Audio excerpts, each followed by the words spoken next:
Pentagon used Panama as a testing ground for newly developed high-tech weapons, such as the stealth fighter, the Apache attack helicopter, and laser-guided missiles.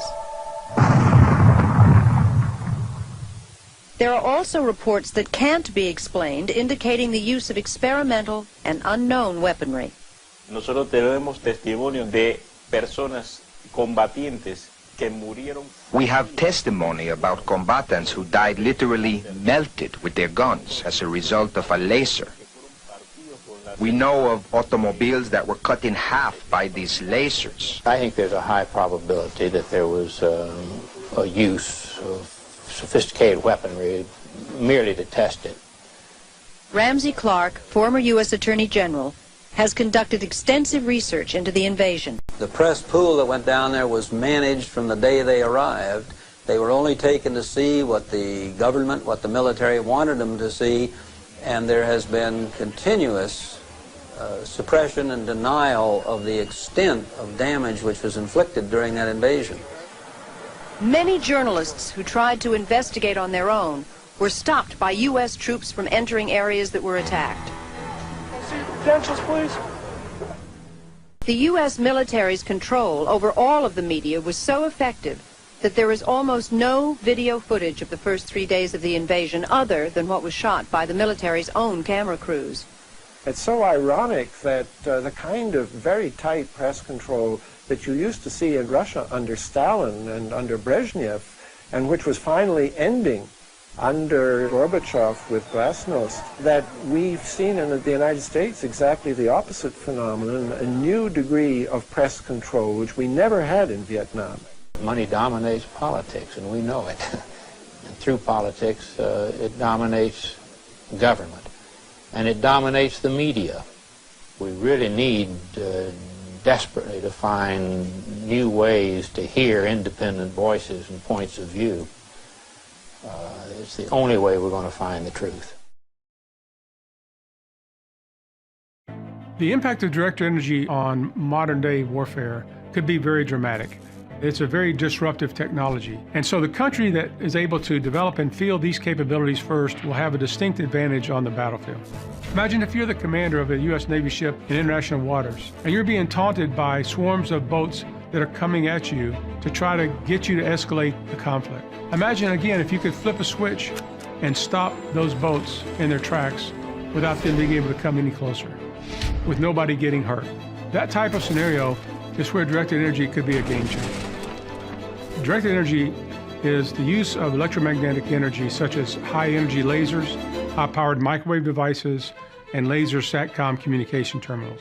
Directed energy has two primary applications. The first one is a very, very high-intensity beam of light that has the ability to identify a target at a very, very long distance, or if necessary, to destroy that target at a very long distance. Another application of directed energy is a very high-intense beam of radio frequency energy that can be applied to a target to disable that target, to either disrupt the electronics or to cause damage in other fashion. One might imagine that directed energy is a relatively recent development in warfighting, when in fact it goes all the way back to Archimedes' time.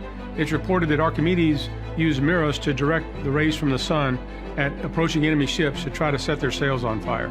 But today, we've gotten to the point where these weapons are becoming real, and they have real applications in the 21st century, and it really is time for us to start getting these weapons into the hands of the warfighters. So the attributes of directed energy that make them so attractive is, number one, they operate at the speed of light. Number two, they have very low cost per shot. Number three, they typically have very large magazines, almost unlimited magazines. And number four, they have stealth-like characteristics. They're very hard to detect and very hard to intercept. And number five, they can be dialed from both lethal to non-lethal. So today, if you look at almost every program in the department, whether you're talking about ground-based lasers or vehicle-based lasers or potentially airborne lasers, they are limited not by the technology advances, but by the funding that's been allocated to support them. Today, we're technology-rich and funding poor, which is why it is such an imperative for Congress to fund these types of efforts and to get these weapons into the hands of the warfighter so that we can be prepared to fight the battlefield of the future.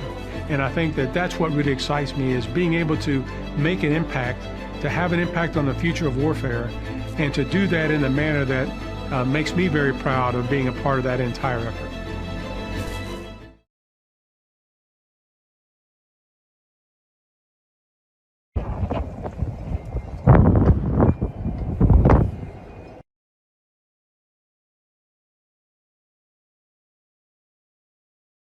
Fire bombs were so big they were sucking oxygen out of the air. People didn't have oxygen to breathe. I think this is an absolutely top-level national disaster. We've never seen anything like it. I've been here 32 years. Well, I actually drove through Lahaina today, and it was to the ground, nothing. Like, the whole town was gone. When you see the full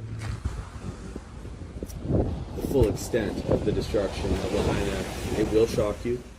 It does appear like a bomb and fire went off. It's complete and utter devastation beyond what anyone could imagine. It was like an atomic bomb or some huge bomb went off and destroyed everything. It melted everything and destroyed everything. Cement is the only thing that survived. Right below Lahaina Luna High School, in the neighborhood that did not, I repeat, did not burn. You can see all these houses are standing around here, unburned. There's no burn here, okay? So to me, this is like something out of a space movie, because you have this small field with some grass that burned, right? You can see where the grass burned. But then you have these two vehicles sitting in here that have melted aluminum. So Donovan, if you want to just take us through this car real quick and show us, I know you know a few things about cars, you can point out some things that require a very high temperature. By the way, we just talked to the neighbor who was talking to an investigator in Lahaina Town yesterday, and he said the investigator told him the temperatures reached in excess of 3,000 degrees. So tell us what you got, Donovan. Well, we have about 300 degrees for aluminum, and this 300? 1,300. 1,300, okay, thank you. 1,300, well 1220, but if you round it up, because it was not only melted, it was liquefied to the point where it became a river of aluminum going down the dirt hill. So this is the aluminum rim, obviously. There's the tire, what's left of it, the steel threads or steel belts. And maybe combination gas tank if the gas tank's aluminum. Okay, okay. So you have liquefied aluminum running down the side of a grass fire. The caliper melted, unless they stole it, but it looks like the bolts are still there. So that, and then you get the steel belts of the tire, which is just a bunch of a wire mesh laying there, and you have the windows that were melted, the back window. If you look at the big old, like almost like the glass is just melted. Yeah, it was dripping. This is almost what you would see if you put a car in an incinerator. But this is not surrounded by a bunch of structure fires or anything. Yeah, there's no fuel. So besides the gas that was in the tank, what's your theory on what could create temperatures of this level in the middle of a field? Anomaly, I think is the word. So this is the second anomaly that yeah, you're it's seeing. just, that's why I stopped. I looked at it, I'm like, okay, house. Nothing's burned. And then you have melted steel and glass. And then the only thing that is left is the thick steel frame, and then the steel sheet metal. So I don't know if you guys have figured this out yet, but the media has not been given access to Lahaina Town. Everything is locked up. Matter of fact, this gentleman next door, he was on Front Street yesterday and he was supposed to get access, and then the mayor shut it down because people were taking pictures. So they don't want pictures taken of anything in Lahaina Town, because they don't want you to see this, would be my guess. There are also reports that can't be explained, indicating the use of experimental and unknown weaponry. Nosotros tenemos testimonio de personas combatientes que murieron. We have testimony about combatants who died literally melted with their guns as a result of a laser. We know of automobiles that were cut in half by these lasers. I'm doing a voiceover. This is footage earlier at Napili Park. I didn't feel safe speaking freely about the situation while I was there, but the police are issuing permission slips for residents to freely come and go to their homes to other parts of the island. How long have you guys been in line to get these? 3 hours? Been in line 3 hours, but it's probably longer now, you know. Okay, I just didn't want to talk over where I was actually speaking live there, but I'm going to walk along the line so you can see there are thousands of people here at this park. There were 2 separate locations where they told people to come get these permission slips, which would allow them to leave their houses, travel to other parts of the island that were unaffected, and return. Now, one very important thing to note with all of this is many of these people, including us, live approximately 20 minutes away from the fire, and we are very, very far away from any structure or any, any building, car, anything like that that was directly affected by the fire. We watched the fire from very far away, and there was no fire here.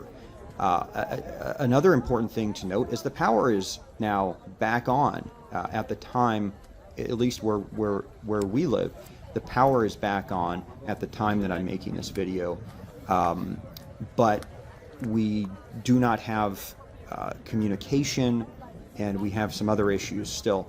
Now, the thing that I don't understand, and I've asked many people who are police, who work for the mayor's office, I've asked them why this is necessary, why people cannot go freely from their houses to other parts of the island that were unaffected and that have medical supplies and other things that they may need, and free communication to the outside world without having to hike to the top of a hill and get to a tower on Molokai, which is what I've been having to do.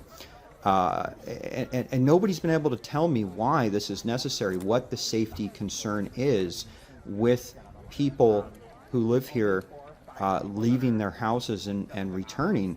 But I don't believe anything they tell you about this. I mean, a lot of people have said, oh, the people can do that, but I have interviews of many residents saying otherwise, where they were, stuck in Kihei, stuck downtown, and so you're given this choice, and then they tell you that, oh, well, there's a medical trailer. There's a medical trailer down in Gateway, which is there sometimes and has some things, but it doesn't have the medication that I need. It doesn't have the medication that many other people need. I've interviewed people who cannot get their medication, and they're being given a choice of leave your house without being able to potentially come back and be homeless downtown, live in your car, whatever, and then you can get your medication, then you can get the food you want to eat, then you can get the water you want to drink, or stay here and eat the food that we designate to you, drink the water, get the information that you need. I've actually been told by multiple people when I've complained about the fact that we don't have free communication to the outside world, I've been told all the information that you need is coming from the planes, which is insane. I mean, it's basically, these planes fly overhead and they give you these little 5-second messages, and that's it. That's all we have. With explicit permission from the directors of the camp, our camera crew entered to interview refugees about their experience of the invasion and its aftermath. Let me see if there's anything else. Hello. But even though we had authorization, U.S. military police and the Criminal Investigation Division of the U.S. Army tried to stop our crew from videotaping. The marshal's office just called me and they said to detain everybody from filming until they get clearance. I don't know why. That's just what I've been told. I don't think that's right. I think the world have the right to know the truth. Sir, please, we are the victims. We are the victims. We lose everything. We lose our family. So no, why the world not supposed to know the truth, sir? Listen, ma'am, until a public affairs official gets here, I cannot allow you to film. Here under the authorization of a lot of people, including congressmen, we're going to do this shoot. We are the victims, sir. We are the victims, and we want the world to know the truth. I do too. I live there. Well, why are you against this? Come in and arrest me, but we have the right to be here. We're shooting. We're on Panamanian project, and we have the right of the director. I'm not stopping, and we're not slowing down. So if you have to bring someone in to forcibly do that, that's your business.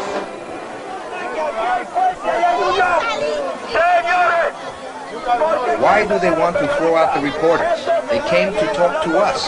They want to know the truth, and they won't let them interview us. Why? Why? Hundreds of angry refugees surrounded the camera crew, forcing the military to withdraw. Finally, the refugees were able to tell their stories.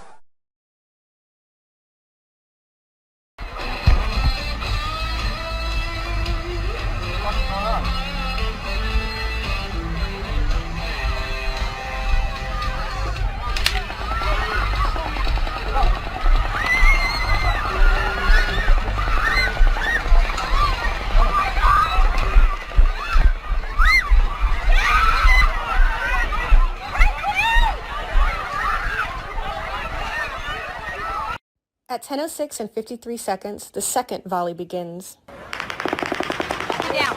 Get down.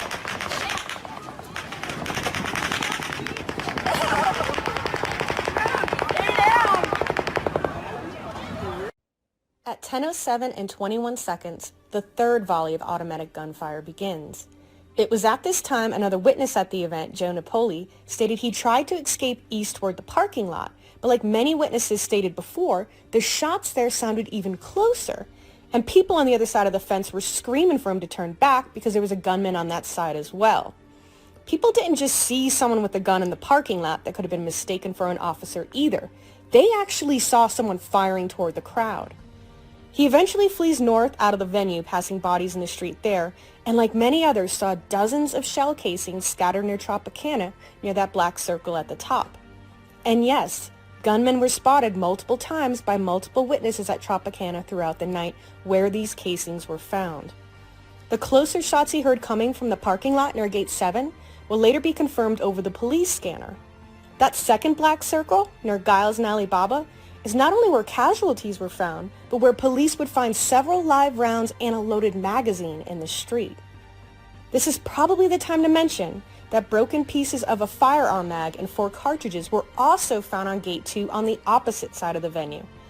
We only know about this because photographs of it were buried in a police report as evidence. But yeah, you know, one shooter.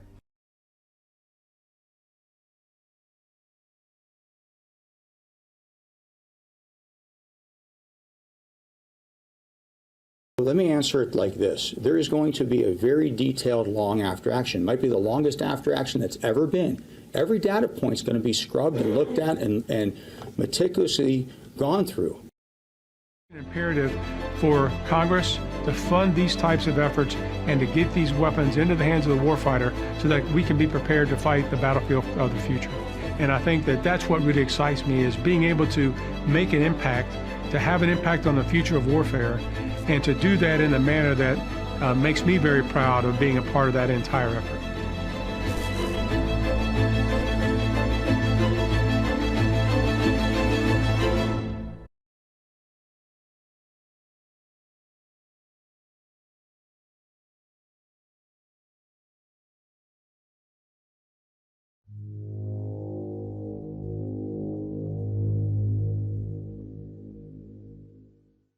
Brass Check TV, free to you, not free to us.